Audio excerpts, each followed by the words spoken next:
Hello, everybody, and welcome back to another episode of In the Driver's Seat with dubizzle Cars. I am absolutely delighted to tell you that in this episode, we're going to be talking about the cars that everybody dreams about. That's right, hypercars and supercars. Maybe the other way around, though, super and then hyper, because I think that's what everyone goes, super, then hyper. But I'm delighted to say that I have a special guest, not one, but two of them. Sharif, you've joined me on this episode. I'm not the special guest. No, you're not, but I'm not going to put you on the spot, but I had to right at the beginning here, right?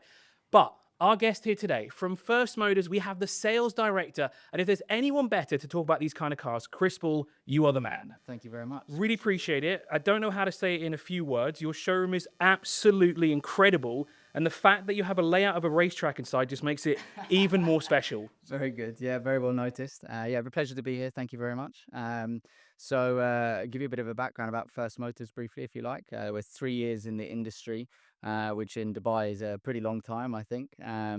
Doing extremely well. Have a fantastic showroom, fantastic team. I can't take any credit for that. It's been an incredible 3 years to the business, and newly joined and really excited to get going. Well, we are absolutely delighted to have you here. Icebreaker question. What was the first car you ever drove, Chris?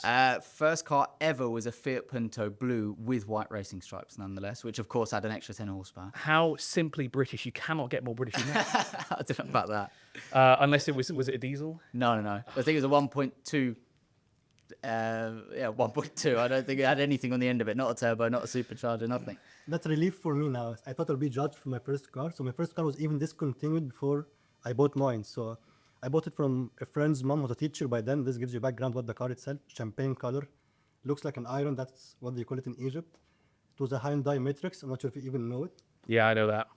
No, I'm afraid not. 103 horsepower. Like, it took me like a couple of hours to reach from 0 to 100. No. In front of everyone, this car was the slowest ever. Anyway, let's move on into the questions, right? We've got a lot to ask here. We've got a lot of information to share with you about the world of hypercars and supercars, and of course, First Motors as well.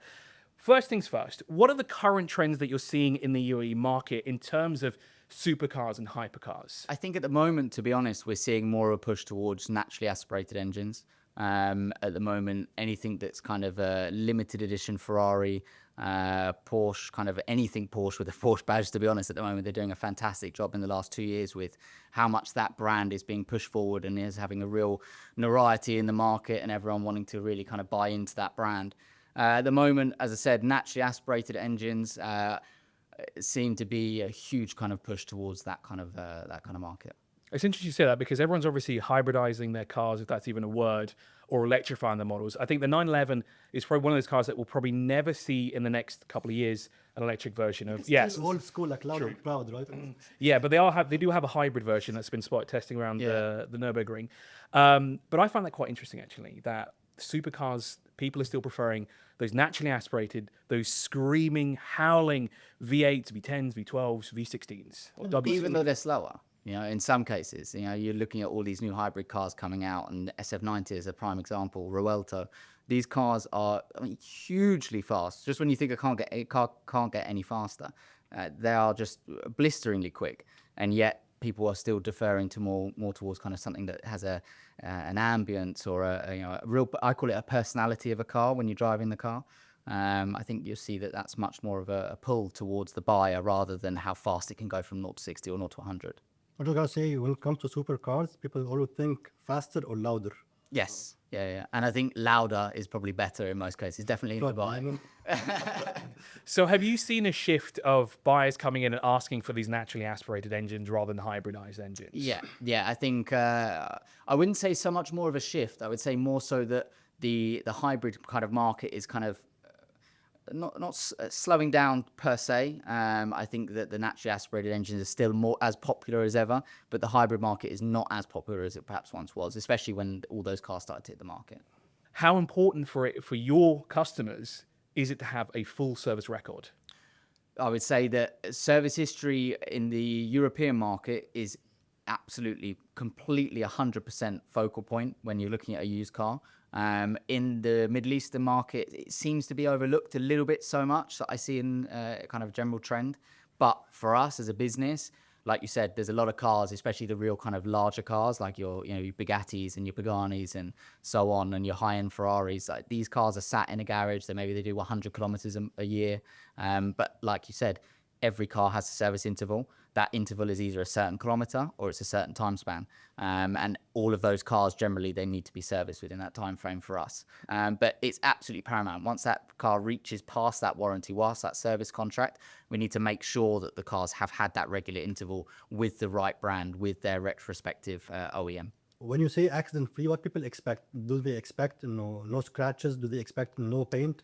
What are the expectations of the buyer when you say accident-free car? Yeah, I think the buyers have a certain expectation that a car should have been wrapped in bubble wrap from new and never seen the light of day, never seen sand, never seen rain, never seen an accident.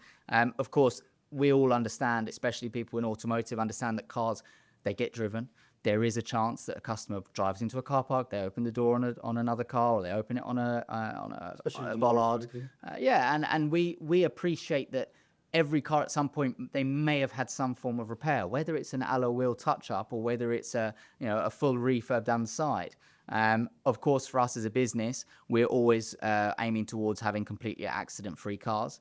But we do educate the customer that, yes, a car might have had a polish here and there if there are scratches on the paintwork. For the most part, cars come nowadays with a lot of PPF. So we're always making sure that we remove that PPF before we bring the car into stock so we can accurately check all the panels on the car, make sure it's completely free of any accident and any paint.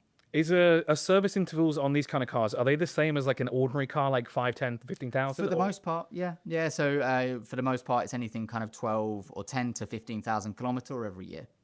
What makes car buyers from this segment come to you? I would say that as a brand, and I can't take any credit for this is due to the fantastic team that set the business up.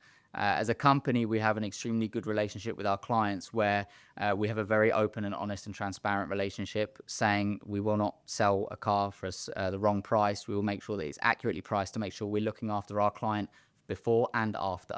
You have to understand a lot of times in this kind of world, in these kind of cars, especially with the larger cars, some cars are consignment. So you will find that we have a customer on both ends of the scale that we have to make sure we're doing the right thing by. We're not just making sure that we can buy the car at the cheapest price and sell it for the most expensive price. That's not the way that we like to do business. Like we were talking about paint. If there is a car that has had a small touch up in a certain place, we will make sure that we're identifying it to a customer so that they are fully aware of In it. this city, it's very competitive when it comes to this industry. In Dubai, you can find a supercar showroom in every corner, right? Yes, yeah, absolutely. I'm 100% sure guaranteeing the best prices is not what can make you stand out. So No, and it's not all about price. I mean, especially on the kind of higher end cars, it's not really about price. It comes down to spec. So going back to your point, for us, it's having an open and honest, transparent relationship with our client, making sure we're doing the right thing by both of them, ensuring that we're buying the right car at the right specification. For us, we will get offered cars day in, day out. And certain cars will come and it might seem like a fantastic car at a great price. And so for us as a business, we just need to make sure that we're always presenting the right car. And the right car comes in two different shapes and sizes. It comes in making sure that it's the right specification, the right color, the right stitching, the right calipers, the right, so on and so forth. But then also making sure that you can have two cars, while both are black with red interior, just being very blasé about it. But then the first car has been looked after fantastic. It's been a bit of a garage queen, although it might have been used on the weekends, but it's been really, really cared for and meticulously looked after. Then you have the second car that's quite frankly has just been abused. There are good cars and there are bad cars. And we always want to make sure that as a business, to keep the name that we have, we want to make sure that we're presenting the right car, the right specification for an accurate price in the market today. okay, if I fast forward a few years, I always ask myself, would we ever be shopping cars or properties like groceries? Like you go on an app, you check the car you want, you pay the price, you get it delivered. Would you ever see this happening in like 10, 15 years? I can't speak for the general motor industry or general automotive, but I would say definitely in our kind of segment of the industry, I can't see how that can be possible. It's too much of an emotion. When you're buying a car like this, for the most part, when you buy a car like this, it's very much an emotional purchase, and people are buying it because of a specific type of car, a specific color combination, a specific model. For them, they need to come and see the car. Much like probably a house, I would never buy a house without seeing it. Especially when you walk in, you don't know how the pictures are taken, wide angle lens, this, that, the other. I think for us in kind of super and hypercars, people have to be able to go and touch, see, feel and have that kind of I like to smell the leather itself as well. yeah, everything. And I mean, for the most part, not even having to have drive the car. It's more just about physically seeing it, sitting in it, understanding the specification. What does the paint look like in a certain color, in a certain light? So I think it really comes down to being making sure that you can come and physically see the car. So I can't see us having ever be in an age where you can go online, click it, and you can have it delivered. I think that's a great point we brought up there, especially with the color, because there's a lot of cars out there that have very fun, wild colors that they say something online, but then when you see the car, it looks a lot different. Kind of like, let's say, a brown metallic or midnight blue, where it kind of looks black in some light and then blue in others. Yeah. I think that's where a lot of people will be like, yeah, I need to see the car in person to see that. Talking about in person, how do you deal with people coming into the show? I'm not talking about taking pictures, because obviously you probably have a lot of people walking in. Hey, I want to take a picture. You want to buy it? Nah, I don't have that kind of money. How do you deal with customers that walk into the showroom? We are very much a business, and the owners of the company are very much programmed towards having everybody is welcome in the showroom. It's a very intimidating place for a lot of people to come. I remember I was this big running around Dubai on Sheikh Zayed Road before there was any kind of supercar showroom. There was a few of main dealers and a few independents tugging on my dad's shirt saying, take me to this showroom, take me to that showroom. And I remember walking into a lot of places and it being extremely intimidating, especially for a young guy or a dad taking his son. Oh, can we just have a look? Is that all right? But for us as a business, we are always trying to push towards making sure that everybody is welcome in the showroom. Whether you're looking at a car to buy, whether you're coming just for a tour because you're fanatical about Ferrari, whether you're coming as a child just to take pictures. I remember what it was like being that kid. And so I think everybody is welcome in the showroom. We always try to make sure that it's a very welcoming environment and not an intimidating place to be. For customers specifically, every car is ready to be seen, and every car is ready to pretty much, for the most part, to drive away.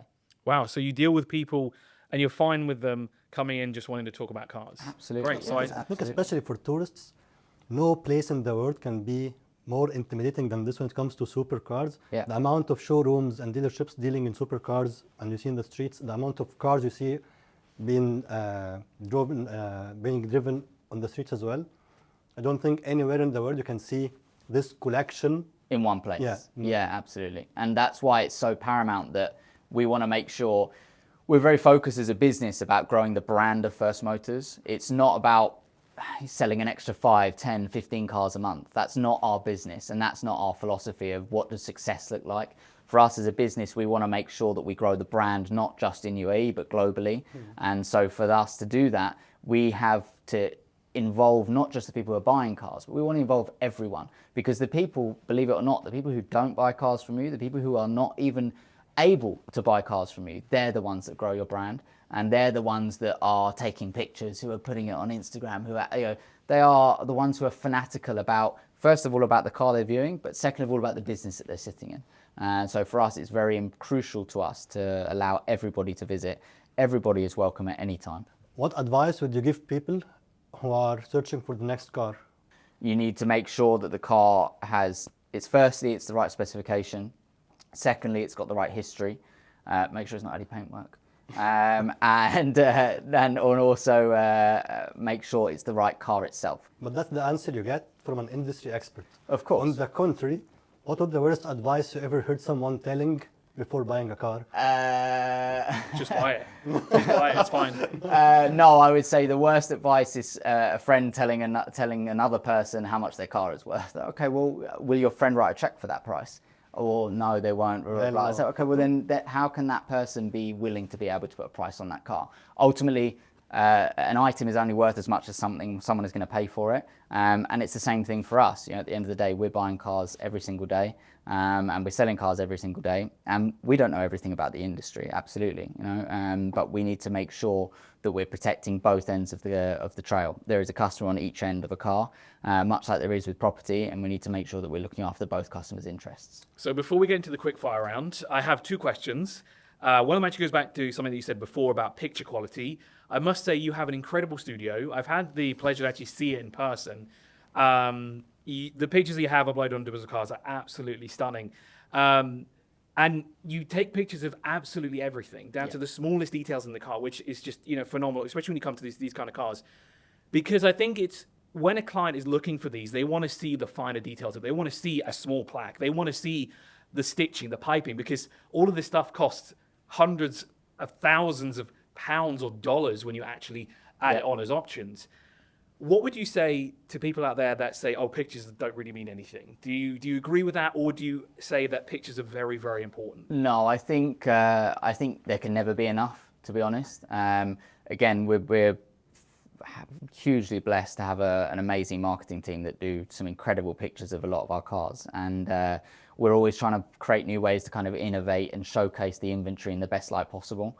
And that can mean a variety of different things, making sure that the cars are brought, we have an inside picture, we have an outside picture, and I mean inside, outside, not the car itself, but the car inside showroom studio lights versus outside on the street. They're two very different cars and very different pictures.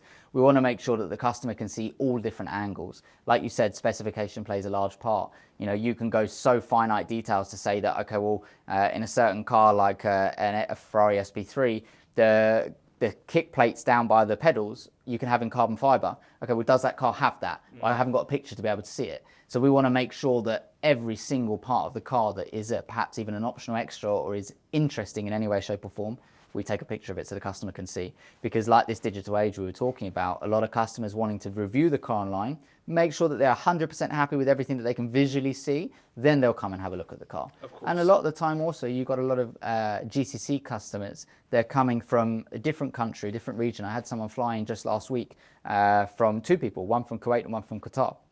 So these people coming, they're not just going to hop on a flight and come and see the car. I mean, in some cases, maybe they will, but they want to make sure that they are 99.9% happy with the car first, then they'll come over and make the trip and view it. So we need to make sure we're showcasing the car in the best possible light. So one question before we get into the quickfire round, and Sharif, both you and I have had a look through their listings at First Motors, but you spotted something interesting in there as well. I did too, but I found out it's the wrong car. But you noticed something interesting. What is it? King of Ferraris, that's what you meant? Yeah. We should have got the crown. 1/3 of his listings are Ferraris. Yeah, I mean, 22, 23 Ferraris listed in dubizzle. I mean, they're the king of supercars, right? I'm slightly biased. It's my favorite brand. There's not one collection that I've ever known that doesn't have a Ferrari. There are many that don't have other brands to not name, but every supercar collection has to have a Ferrari of some degree. In your day-to-day life, what one question do you get every day from car buyers or walk-ins that you'd even better record it on a voice note and keep it on repeat in your showroom? I would say there's probably two answers to that. I would say firstly, where do we source all the cars from? Where do we find this array of stock in the showroom? Okay. We're very blessed to have a fantastic buying department where we have people who can source cars from all over the world, and we're able to find the right car at the right spec. Like I said, the whole business model fails at the first hurdle if you don't bring the right car and the right specification and the right car, as we were talking about, making sure it's, you know, service history, accident free, etc., etc. But key point is bringing the right car in the first place. We do all this, we bring the showroom, we staff it, we put the coffee bar, we have the receptionist, we have our salespeople, we have the accounting team, we have the marketing team. We bring the car, we advertise the car, we put it on dubizzle, we receive the lead, we bring the customer to the showroom. But none of that happens without the right stock. And that is absolutely paramount to the business. So making sure we've got the right people, that really kind of answers that. People are also asking what's the value of the showroom. A lot of the showroom itself? Yeah, well, not the showroom, but the cars in the inventory. Would this even be interesting for anyone to ask about? People are just curious, you know. I think that comes more so from your kind of car fanatics and your kind of passion people in the industry, rather than your people who are coming and buying a car, for example. They could probably work that out in their head. But people who are just interested, they're always kind of asking what the value of the showroom is. In a few words, how do you think dubizzle is helping your business? I mean, firstly, you guys are the #1 platform in Dubai for automotive.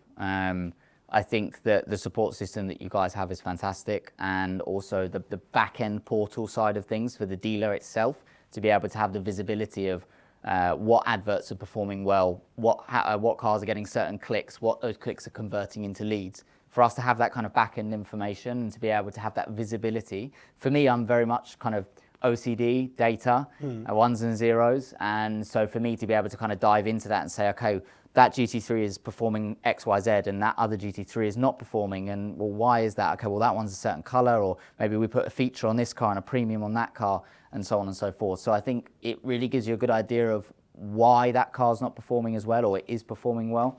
So to be able to have that data, I think. Right, so we got 5 final questions. First of all, if money wasn't an issue, and I'm actually surprised this wasn't one of your questions that people ask you, if money wasn't an issue, what would be the car that you drive? 360 Challenge to Darling, Ferrari. Daily drive. Range Rover Sport. Sorry, sounds so British. I'm the exception to the rule here. Don't ask me these questions. I think I'm going to get this out of order, but it's fine. Petrol, hybrid. Petrol. Didn't even get to finish it. Didn't even get to add diesel in there. There's no, I don't mind what you say. Manual. Even here? Yeah, no, in the UK on a B road. Last question. Most underrated car on the market? LaFerrari Coupe. That's surprising you say something like that. I wouldn't say it's underrated. I would say it's underrated when it comes to the Holy Trinity. I'll give you a reason why. Okay. Is it because it's the most viewed car that you have in the inventory? No, it's probably the car we've got the most of, weirdly enough, considering the value of it. Because obviously we've got the F80 coming around the corner. And I think that, and this is my personal opinion, with it not being a V12, with it not being as aesthetically pleasing, again, in my opinion, a LaFerrari is one of the most beautiful cars ever made. F80 is personally not my taste. I think that you'll find where the coupes are around 15, 16 million dirham. Apertas are 25 to 28.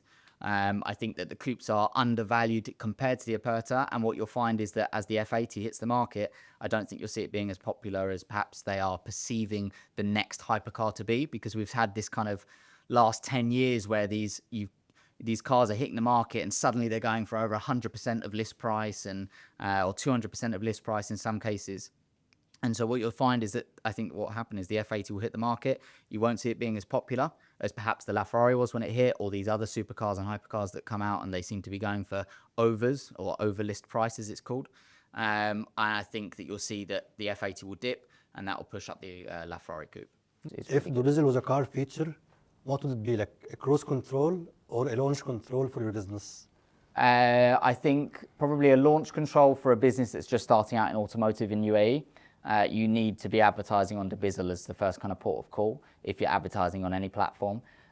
For a business that is already up and running and doing successful, I think it would be probably more cruise control to give you another kind of push to surge forward. Yeah, Makes sense. Well, that brings us to an end of this episode of In the Driver's Seat with dubizzle Cars. If you want to check out First Motor's inventory, click the annotation in the top left-hand corner to see all of the incredible cars that they have. And of course, don't forget to subscribe to our YouTube channel and turn notifications on so you don't miss another episode. Chris, thank you so much for joining us. Sharif, thank you so much for joining us as well, and sort of leveling the playing field here and bringing your insights in there as well. Well, that brings an end to this episode. Thank you so much, and we'll see you in the next one.